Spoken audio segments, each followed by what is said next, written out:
are now locked in with Cousin Nita. We in the Clee with cuz. We buying the block and know we in the Clee with cuz. Knowing your city, come get in the Clee with cuz. Okay, so right now in Cleveland, our CMSD is moving forward with closing and merging multiple schools across the city. According to them, enrollment has dropped. So we have, according to them, half empty buildings and space that's underused. My question to you is, what effects do you think these closures and mergers are going to have specifically on our young boys in Cleveland? Well, I think most of all, like it's a lot of kids that's just really don't like school, period. They really don't like going to school. It's a lot of young boys just kind of frustrated with the whole school setup. School been the same for about 150 years now. The same hard wooden desks and cold classrooms have been like that since the Great Depression, something like that. So kids is kind of tired of that. So with the school closing and schools merging and kids knowing they have to go to neighborhoods that they're not from and be at schools that they didn't plan on being at, it's just gonna give a lot of these young boys reasons not to go to school at all. They just gonna start cutting school and being outside in the neighborhood like some of them was doing anyways. Now they just feel like they have a reason to do it. What are the specific challenges specifically that you think are going to be an issue for the boys once based upon this merger? Well, just trying to get acclimated in a new area where they may have rivals or what they call ops, in that area, in that school. It's just, a lot of these kids nowadays, they not as social as we was. And I hate to sound so old, but we went outside every day and played and met new people and stuff and ventured in different neighborhoods and stuff, good or bad. Nowadays, they don't even do that. It's all on social media. So they not even really familiar with the people in their own neighborhood, let alone a different neighborhood. So it's just a lot of these kids have social anxiety, so they just gonna have to deal with being forcing themselves to, become acclimated to a new area. So that's gonna be tough for a lot of them. Do you think that the city and the powers that be are underestimating the effect that this is going to have on specifically the young men? I can't say they underestimating it because I work in CVI, Community Violence Intervention, and I'm close with the Community Violence Intervention office in Cuyahoga County. And I think they all know the challenges they up against in the mayor's office too.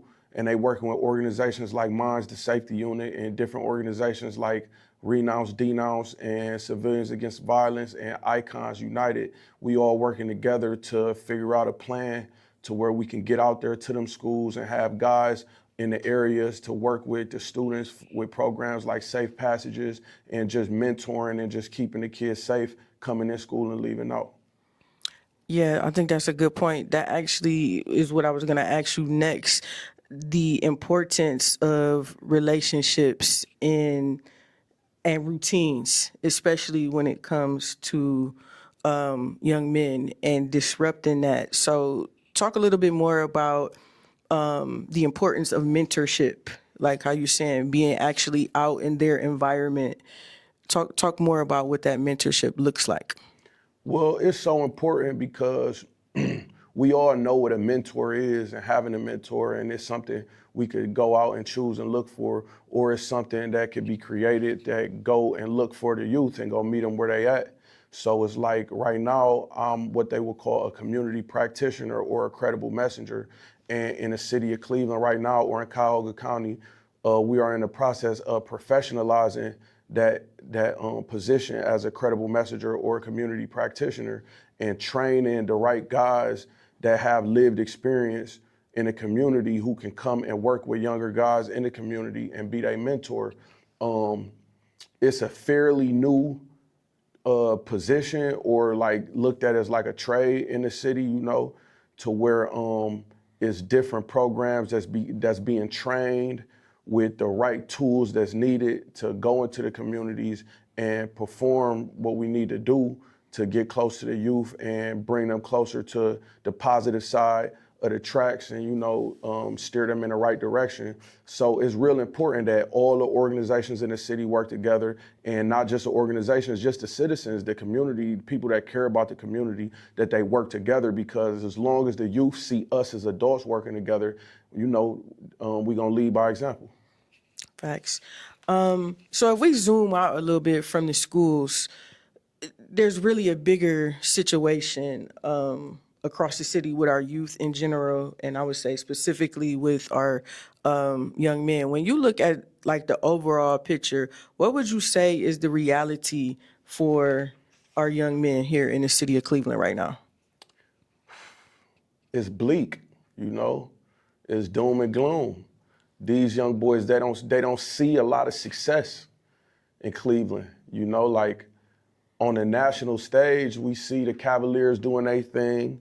You know, Shador, he with the Browns. We like a popular city as far as athletics and, you know, the sports teams. But when it come down to the street level, like, it's no success. It's all poverty. So, like, kids don't really have nothing to aspire to, you know, of guys that really come from Cleveland that was successful, and they still see in the city that's riding around that's doing something positive with their life, as opposed to like big cities like Atlanta, you know, like you see entrepreneurs and entertainers from the city that's successful, that's riding around, and they give the young boy something to aspire to. Even though it's still crime and violence down there, Cleveland is so different because it's a big city, but the poverty is like a small town, you know what I'm saying? And what these young boys is dealing with is just wanting to get up out of here, wanting to have something, you know, like they don't have, like, they have the best intentions, but they don't really know or understand how they can make it out of Cleveland. And everybody want to make it out and never come back and like really show how they made it out, you know? So the people that is successful, that may go to college and get a degree, they plan on never coming back around here, and they forget about the people who's just like them here that may need a good example. So, excuse me, what these young boys is going through is unfortunate, you know? That's why I stick to what I'm doing, to try to show them like, yo, I'm not the most successful, but I made it out the trenches. I made it out the slums. I got 2 bullets in me, and I didn't choose a life of violence or a life of crime. Like, I chose to come back and help people just like me. So give us some insight. When you're talking to the young men, what are you hearing? What are they thinking when it comes to work and money and, you know, their future? What are they considering as their options, given everything you just said? Well, I was just at Jameson Middle School today. It's a middle school and an elementary school, K through 8, I believe, working with some 7th graders. And I asked all of them. It was about maybe 6 of them. I asked them all what they wanted to do, and they all had good answers about what they wanted to do when they grow up. One of them said a mechanic, he working on learning things now. One of them said he wanted to be an engineer. One said an entrepreneur.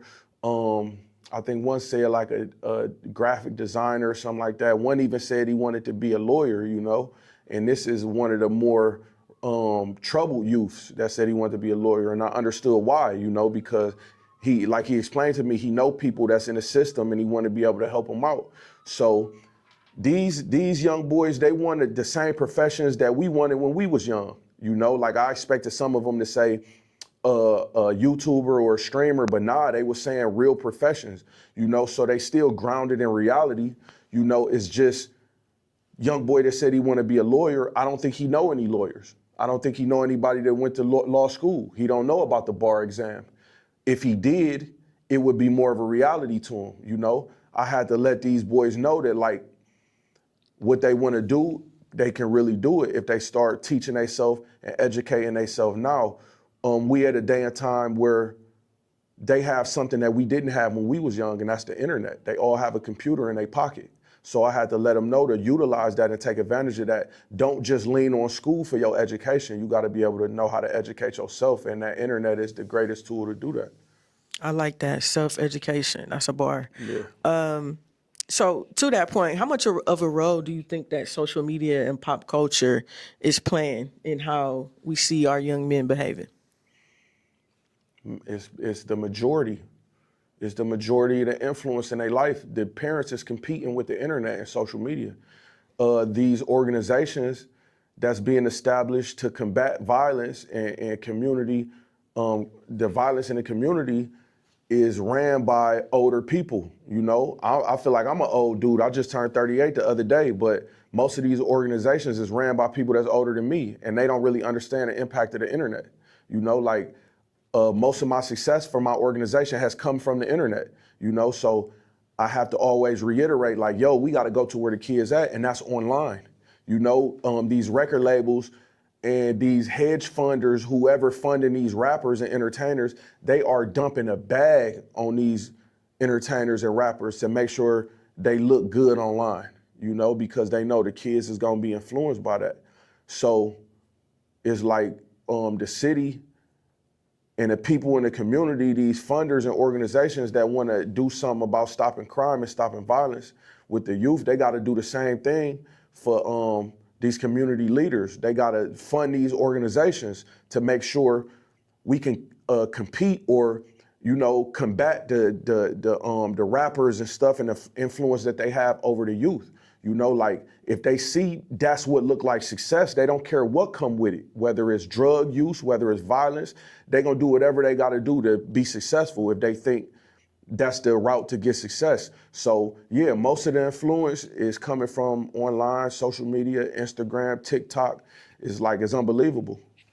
So when you consider everything that we just talked about with school instability and, you know, the influences and the environments, you sort of are speaking about this not from the outside, but from the inside. You working directly with these young men in sort of like real time. So talk to us about your organization. What is the safety unit and who is it for? Well, the safety unit is a community violence intervention and prevention organization. We work with school-age youth. We just started a program working with 18 to 25-year-olds. I got one of my future mentors with me. We training the 18 and 25-year-olds to become credible messengers and community practitioners. For the most part, we've been working with boys and young men, but we also are starting a ladies safety unit to start a program for the young ladies. It's coming soon. We getting that together. But right now, we just use our own lived experience to come out into the community and mentor the youth and just show them a different route. And we try to be what the teachers and what the establishment like law enforcement, what they can't be. You know, we try to be the fathers, the uncles, and the brothers of the community and just, you know, be close to the youth. Like, what I realized is, like, I could come on here and say a lot, right? And it'll sound good, but what I realized when I'm working with these boys, it's about saying less. It's about just being there, being next to them, you know, showing them like you there with them. Whatever they going through, they might feel comfortable and talk about it. They may not. They may just need somebody there with them. You know, they might be hungry. Take them, go get something to eat. You know what I'm saying? Teach them something and just be there for them to ask questions because a lot of them may not have a strong male role model in their life, you know, that they can just speak to or speak to them and give them some game. So just being there, you know, like that's what we try to do, just try to be available and be consistent. That's one of the biggest things, is try to be consistent in their life. So are you getting in directly through the schools, or how could somebody get their kid involved with the safety unit? Well, all they got to do is reach out to me, reach out to us. We on Instagram, _safety unit, and or just King_Kareem 74, and just reach out to me, DM me. We on TikTok too, King_Kareem 74, or we are connected with CMSD School and Breakthrough School. So we at Citizens Academy Southeast, and we at Jameson K through 8, and we got some students at AJ Rickoff. So we really connected with CMSD, period. Like, we gonna be in even more schools next school year. But it ain't hard to find us. You know, we funded through the mayor's office, Justin Bibb. He made sure he looked out for us. Every year we've been around since 2023, you know, through the Neighborhood Safety Fund. So we big on incentivizing the youth. So if you get in our program, we gonna make sure if you do the right thing, you stay responsible and you stay reliable, that we make sure you get some out the program financially. That's good. So you just mentioned the mayor. So what are your thoughts about the job that the mayor is doing in the city? And can you speak to it unbiased since he got you a few dollars? Absolutely, because I'm a real dude. Me and Justin Bibb, he just a year older than me. His birthday a couple days after mine. So like, I think it says a lot that I came into this line of work and CVI work off the streets, right? I started my organization with my partner in 2023, right? Because we seen a void of these organizations being ran by black men and servicing young black boys. And that's really our motto. It will take black men to save young black boys. So yeah, we was blessed through grants through the Neighborhood Safety Fund, but we had to put in proposals to get that, and it's not guaranteed, you know? So for that to exist, the Neighborhood Safety Fund, and for them to award us that grant money, to me, it says a lot, you know? And the work that Justin Bibb do, people can be very critical towards it. I see in the comments on social media and stuff, but I don't see that correlate to the people that's going out to vote. You know what I'm saying? So I don't really know how invested in politics that these people that's complaining on social media really is. Like, this is democracy. So if you don't like who in office, right, go out there and vote the other person in. Like, the lady Laverne Gore just ran against him. And it was like, he won by a landslide, you know? I don't think those people that's complaining about Justin Bibb actually went out and voted for Laverne Gore. I spoke to her. She's a lovely lady, you know? Like, so again, I come from the streets. I come from gang banging, right? So I learned when I was in a gang that, like, it really ain't, it's counterproductive to do too much judging of the person in a position of power, because you can have that position if you want to, and then you're gonna see the type of pressure that you under. You know what I'm saying? Like, so I can feel however I feel about the mayor or the decisions he making, the money he spending. I don't know what it takes to be in that position. You know what I'm saying? Like, people was talking about what he spent on his office chairs and all that. And I spoke to people that has worked in City Hall, and they understand that, listen, the mayor have a contract where it's only certain people or certain businesses that he can buy these things from. You know what I'm saying? So it ain't like can really look for the best price, you know what I'm saying? Or compare prices or nothing like that. It's a certain contract, and they gotta spend that money with these people. Hey, don't quote me though, you know what I'm saying? Like, I try to, instead of doing too much complaining online, I try to go outside and do the work, because I understand as a citizen of this city, the people is what validate the government. You know what I'm saying? We either vote for them or whatever. It take us to make them official. You know what I'm saying? They really work for us. We pay taxes. You understand what I'm saying? So of course, I think it's some things that can be done differently, but I don't really have it in me to be too critical of a black man like me that's in that position, that's doing the best he can. You know what I'm saying? Like, I don't know what people expect. You dig what I'm saying? Like, so I met him. He from up the way, you know, and a lot of people don't agree. You know what I'm saying? I hear how people talk, and I just be like, wow, I'm happy I'm not the mayor. You know what I'm saying? Because they probably would hate me even more.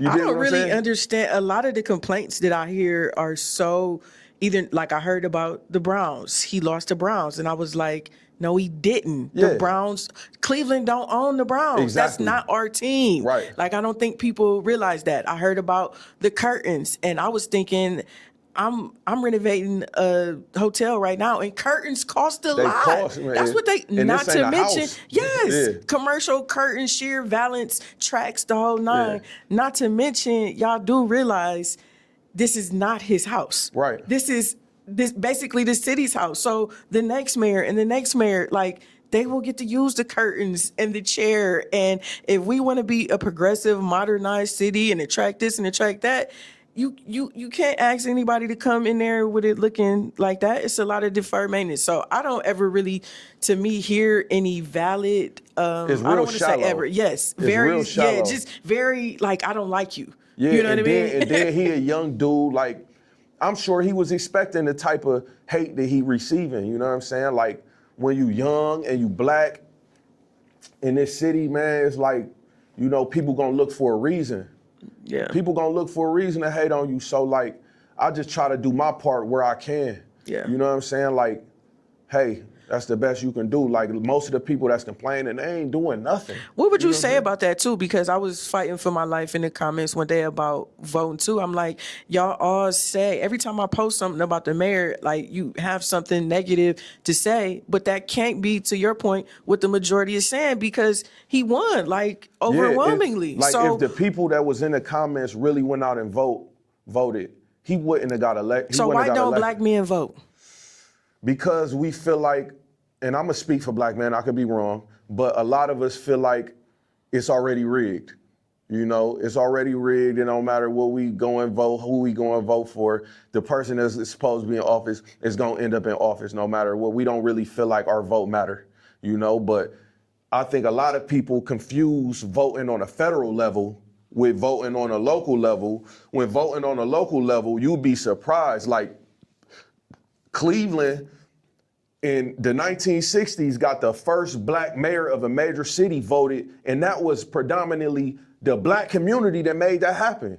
Carl Stokes went into the hood and got black people to vote for him, you know what I'm saying? That wouldn't have happened without us, you know? So it's still possible on a local level. You have a lot of power to decide who's gonna be in office and who's not gonna be in office. Because it's like, now I see people trying to put out a petition to get him out of office, but it's like, yo, he just got elected in. You know what I'm saying? Why you ain't go run a whole show love to Laverne Gore and get her elected in if that was the case? But you know, it is what it is. Yeah, you brought up a very good point. Okay, let me ask you this. Getting back to the violence prevention work that you do, I hear that term a lot. It seemed like a buzz term for people to get like grants and stuff like that. How do you define that? What do you mean when you say violence prevention, and what does that look like in actual practice? That's a great question. And it's fairly, I think the term was coined just a few years ago when Bid was in office. I mean, not Bid, but Joe Biden was in office. And they started it, in the past, it was like gang deterrence, you know what I'm saying? Like, or something like that, gang intervention and this, that, and the third. But it's been known by a lot of different names. Now it's community violence intervention. And what it is, I think actions speak way louder. So if you want to know what community violence intervention is, just pay attention to what I'm doing. You know, I try to put everything online, pay attention to what the safety unit is doing. And it's really just what they call credible messengers, right? Which is just people with lived experience that's coming back into the community and working with the youth to try to provide a different perspective for them so they won't end up in violent situations like they may have experienced in the past. And organizations have came about to do it as a group, you know what I'm saying? So a lot of people can claim to do CVI work, but the work speak way louder, you know, than what it may look like on paper, you know? So it's a difference between intervention and prevention, right? Intervention is getting a group of guys into the streets and kind of assisting with what law enforcement may do, right? Like crowd control type vibes, you know? So it's a lot of kids in Shaker on Van Aken after school that's mobbed up, and they had like flash mob type situations. They want guys to come out there and intervene, right? Pretty much come through, stand around, make sure everything okay, make sure if there's any tension that is get de-escalated, you know what I'm saying? Conflict resolution type things. I prefer prevention work, right? So we don't have to go out there and intervene in anything, because I really believe that's the police job. You know, they get pensions, they get workman's comp if they get hurt. That don't come with a grant.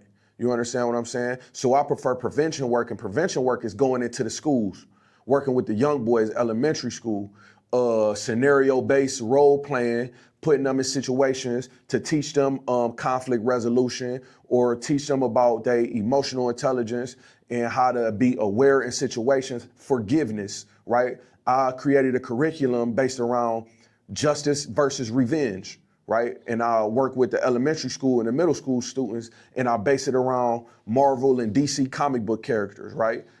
Because they all know who Spider-Man is. They all know who Superman is. But we've been taught this our whole life, and Hollywood is investing the most money in these Marvel characters because we at a time where it's about good versus evil in the world, you know what I'm saying? So the politics and the Department of Justice or the Pentagon is able to inject a lot of their propaganda into these movies, Avengers and, you know, all that type of stuff. So I like to use those to reference with the young boys, like, listen, it's a difference between justice and revenge. You know, justice is a system, right? That you got to go about it a proper way to get a result from it. Revenge is selfish, and a lot of people get caught up in revenge, right? So I break down the whole curriculum. If you go on my page on Instagram, you get to see me in real time in the classrooms breaking this down to the students. Okay, so I want to bring it back to you for a second because I feel like one thing that is super valuable about your organization and hearing you talk about it is the fact that these kids can tell between, you know, somebody who understands them and can relate, who they can relate to versus somebody that's sort of just talking at them or preaching to them. So what is your background and what experiences do you have that allow you to connect with the young men? Well, I come from a big family. I got, my mother had 7 kids, I'm the middle child. My father had 3 kids, I'm the middle child. So I got 4 brothers and 4 sisters on both, you know, and I'm the middle. I grew up in a system in foster care, so I was all over the city in different households. I had to adapt. I was always the new kid, you know, so I just had to either be a weirdo or be the cool guy, you know what I'm saying? So I think that kind of taught me how to interact with people, you know how to fit myself in a room where I needed to be. And I never really had any older siblings or older cousins that was gonna run to my defense. So I either had to fight, right? If I got in a situation, I either had to run or I either had to joke my way out the situation. So I think that allowed me to develop a personality to be able to be a people person and know how to work in the community well around people. I also have children. As I got older, I had children. This is my oldest child right here, my daughter. I had her when I was 21 years old, you know? And after her, I had 5 more kids. So I got 6 children and I got 3 teenagers. They with me right now, you know? So I try to be a good example for them. When they was real little, I wasn't a good example. I was in and out of jail. I was gang banging. Tell me about that. How did so you growing up in Cleveland, how did you get involved in the gang? Well, GD, Gangster Disciple, right? That's probably the biggest gang in America, definitely the biggest gang in the Midwest.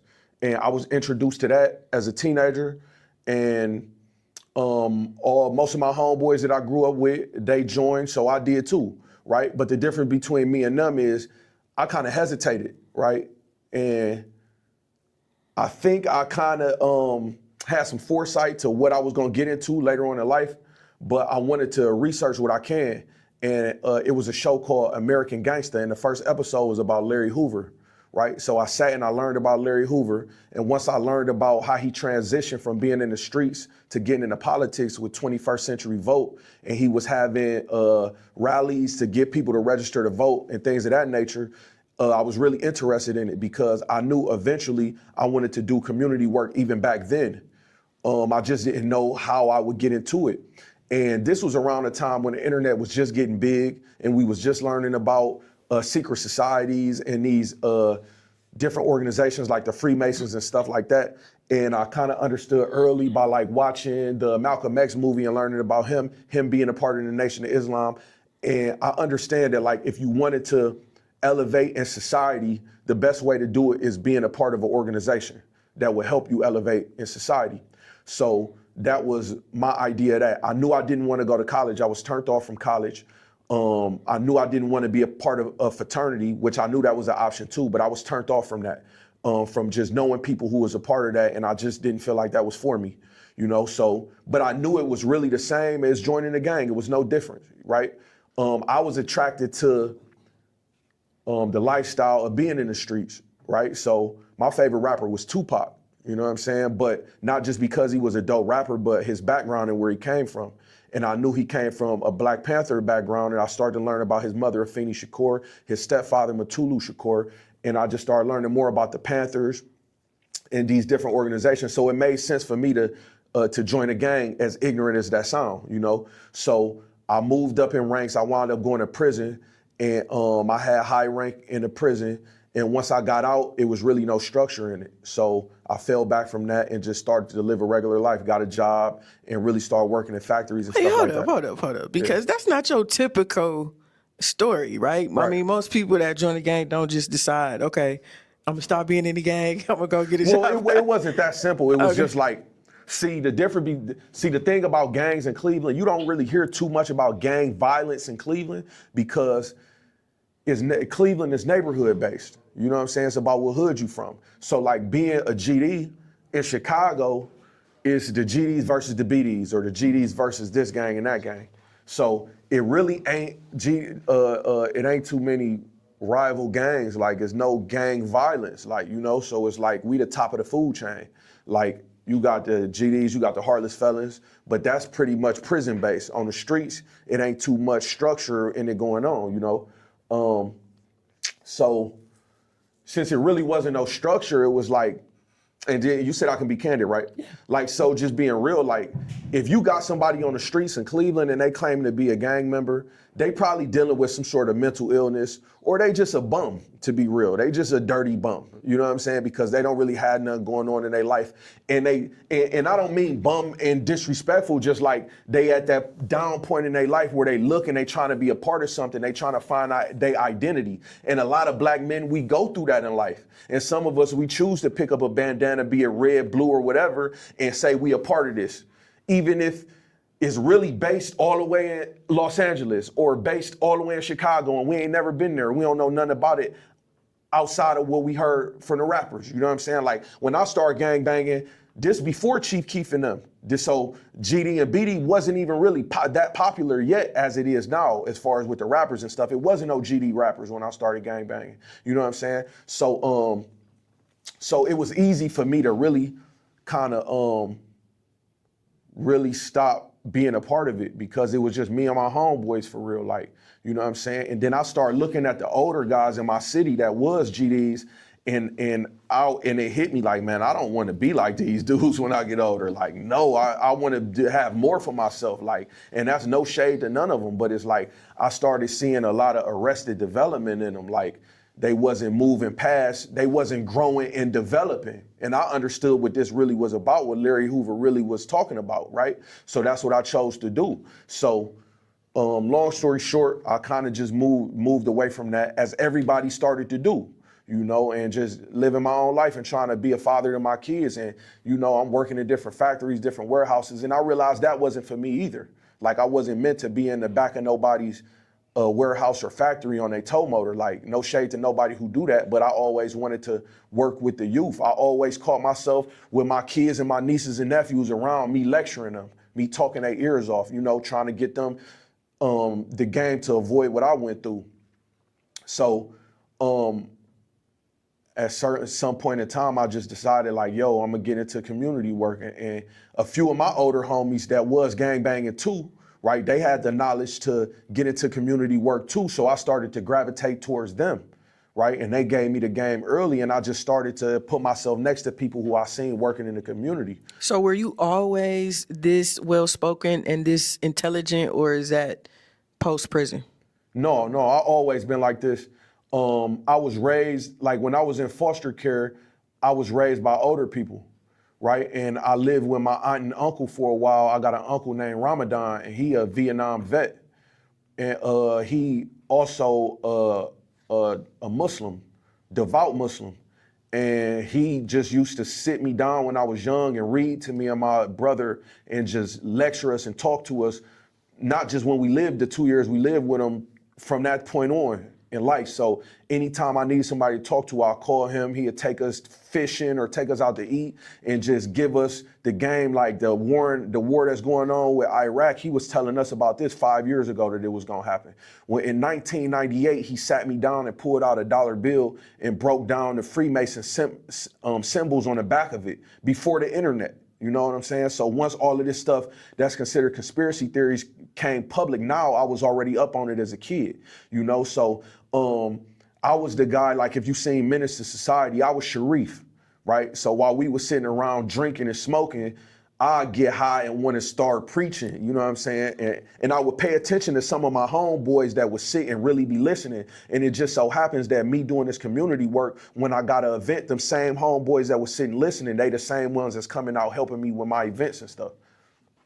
So what are some of the biggest obstacles that you run into when you're out here trying to do this work, trying to help the young men? Is it resources? What are some of the biggest challenges that you run into? To be completely honest, like the politically correct answer would be resources, but through the grace of God, alhamdulillah, I've been blessed, you know, for my organization to be funded every year, and everything we say we want to do, we find a way to do it. So that has never really been an issue because we do the work. And in this line of work, when you do the work, the right people gonna notice and they gonna make sure you straight. But what I would say, just dealing with the community, dealing with the public, you know, it's a lot of red tape sometimes. Like for us to get into the schools, a lot of people weren't feeling that because we was a new organization, right? Our first year, we got funded $130,000, you know, to do our programming. And it's a bunch of different organizations that's going for these same funds, right? That been in the city working for years, way longer than us. So when they see these new group of guys that's funded and getting all this money to do this program, and it's like, who is these dudes? You know what I'm saying? So we came across a lot of obstacles because of that we worked through the grace of God. Not only that, just not to be funny and be as humble as possible, just me being a nice looking guy and dealing with women in the community. Oh, you got handsome privilege. No, I wouldn't. No, it's the opposite. It's the opposite. Like, because just me having to deal with, you know, single mothers and just women in the community, whether they work in this line of work or they just people in the community, you know what I'm saying? Like, people may reach out to me to mentor their kids, and sometimes I don't know if that's really their true intentions, you know what I'm saying? And then I gotta deal with like, just that whole energy. Like, I'm here to work. I'm not here to flirt. I'm not here looking for a wife or a girlfriend or none of that, you know what I'm saying? I'm here to work, so let's get past all that. So I may have women that wanna support the cause, or I think wanna support the cause, but they just wanna be close to me, you know what I'm saying? So that's always an obstacle, but like I said, through the grace of God, everything worked out for the best. I was not expecting you to. It's true though. No, but that's funny that you bring that up, because I don't really ever hear men discuss that, and it makes perfect sense. I mean, we see it. I know some of these women that you speak of, Yeah. but I guess men don't bring that up, but it would be distracting, I guess, again, if you showing up to, you know, with a mission trying to do work and people have different motives and things like that. So yeah, I think unfortunately some guys, that's a flex. Yeah, that's a plus for them, you know, to be in this line of work. And then because it's not a lot of guys in this line of work that's young, you know what I'm saying, and still got the energy to really move around. Like, I try to apply pressure. Like, you know, I know that, like, I could be doing this work compared to other people and they may get tired, you know what I'm saying? But I know what will push me ahead is if I just keep going, even when I am tired, you know what I'm saying? Just keep it moving. Like, so some guys, it's you know, it's a perk for them to be in this line of work around so many beautiful black women, you know, that's achieved with different degrees and masters and doctorates and all that. Like, to me, it's a pleasant distraction, you know? So to that point, are you married? Are you single? No, I'm not married. I'm not married. I have women that I'm friends with, you know, that I hang out with, but I have 6 kids and 3 baby mamas. So I try to make sure I'm always available for them, no matter what they got going on, you know? So I know with that being my family, my kids and their mothers, and my work, I couldn't really have the time, because when I'm in a relationship, I like to give it my all. That's a side job in itself, you know, so I know I really don't have the time or the availability to dedicate that to a woman, so I ain't playing with nobody. So do you want to be married? Do you want to have like a quote unquote traditional family unit or whatever the case may be, or is that not a priority for you? Sure, yeah, I'm Muslim, so I can have multiple wives. Oh, okay. Yeah. So scratch the tradition. I mean, it's traditional in the Muslim household, you know. Okay. So, but you know, the Quran, Allah say it's best to have one, you know. So, if that's what God got planned for me, alhamdulillah, I'm looking forward to it. But right now, I'm focused on my work. Admirable. Yeah. Okay, so we talked about your upbringing and what sort of helps you to be qualified, quote unquote, to help these young men. I want to talk a little bit about some practical stuff. In the city, in the schools, in the community, like you mentioned, there are a lot of different efforts, a lot of different methods that people are using to address violence and crime and all this kind of stuff. From your perspective, where do you feel like the biggest gaps are? What are we not doing enough of to address some of the violence with our youth? It's not enough men. It's not enough men in the community coming back, making themselves available to help the youth, because majority of the violence and crimes that's committed in Cleveland is committed by 18 to 25-year-old black men, right? And it's not enough men that's of that demographic or older that experienced that lifestyle and made it out of it, that's willing to come back and volunteer their time to show the youth a different perspective. It's like, I know we all got families and we all got to provide for those families, right? But when I work with these young boys and I ask them how many of them got a father at home, most of them don't raise their hand. Most of them do have their father in their life, but it's not on a regular basis, and it's not. They not really exposing them to the right things. You know, I think a lot of black men need to grow up and take accountability of their community. You know, like, we gotta know, like, Justin Bibb, he a black man from Cleveland, you know, from up the way. And he the mayor, right? So he doing what he can for the community, and we all need to do the same thing, whether we in politics, whether you going out to vote or not. You know, like, I think that's what we lacking for real. That's what we lacking. Like, these women, they doing the best they can, working and taking care of these kids. I think the men really need to step up in the community. So to that point, we talked about sort of the current reality for the black boys in Cleveland. What would you say is the current reality for black men in Cleveland? The reason why I choose to work with boys, right, instead of men, is because I feel like boys still have a chance to be influenced and molded, to be guided in the right direction. Men, on the other hand, I think they do what they want to do. You do what you want to do as a man, you know? So what was your question again? What's the current state of black men in Cleveland? What's the current state of black men? They doing what they want to do, right? Whatever they doing. I got homeboys, right? And this is me being transparent, and I hope they watching this. I got homeboys that see what I'm doing, that grew up with me from the stoop, jumped off the porch with me, right? Was there when I got shot, was there coming to visit me in the hospital, went down the road, all that. They see what I'm doing. They see how I changed my life. They congratulate me. They tell me how proud of me they are, right? But when they see me promoting these events, that I'm doing things for the community, that I'm doing things for the youth, they never show up. But around the same time that I'm doing these things, I go in their story and I see them together, drinking and smoking, holding their pistols up, showing that they got an extended clip on it, right? And they my age, y'all 30 plus, still doing what we was doing 15, 20 years ago, right? And I had to come to the realization they doing that because that's what they want to do. And I'm doing right now what I'm doing because this is what I always wanted to do. Even when I was doing the same things they was doing, right? I knew eventually I wanted to do this, right? So the men in Cleveland, whatever they doing what they want to do, so they gonna get the results that come with that, right? Sometimes it's too late. We all familiar with the situation with a rapper named Lil Durk, right?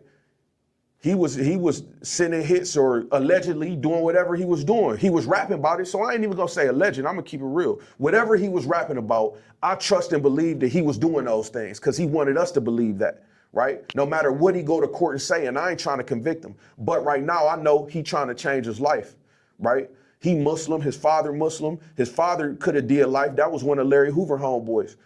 Now he in the same position his father was in. And he in there, he sent out a clip of him talking about reading up on revolutionaries, the same books I was reading when I was in prison.